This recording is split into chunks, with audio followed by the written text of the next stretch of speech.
मनोबुद्ध्यहंकार चित्तानि नाहं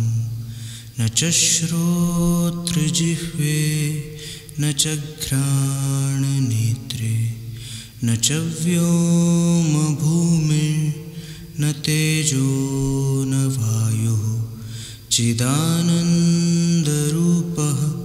शिवोऽहं शिवोऽहं चिदानन्दरूपः शिवोऽहं शिवोऽहं न च प्राणसंज्ञो न वै पञ्चवायुः न वा सप्तधातुः न वा पञ्चकोशः न वाक्पाणिपादं न चोपस्थपायो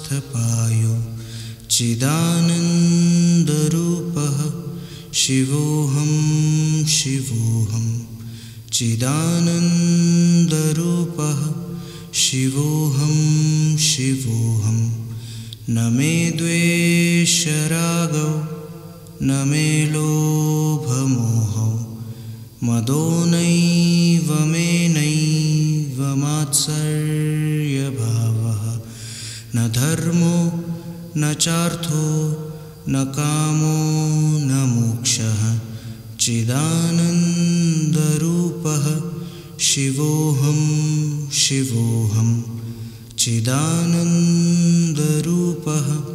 शिवोऽहं शिवोऽहं न पुण्यं न पापं न सौख्यं न दुःखं न मन्त्रो न तीर्थं न वेदा न यज्ञः अहं भोजनं नैव भोज्यं न भोक्ता चिदानन्दरूपः शिवोऽहं शिवोऽहं चिदानन्दरूपः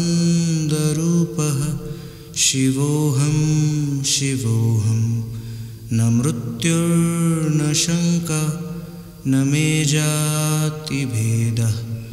पिता नैव मे नैव माता न जन्मः न बन्धुर्न मित्रं गुरुर्नैव शिष्यं चिदानन्दरूपः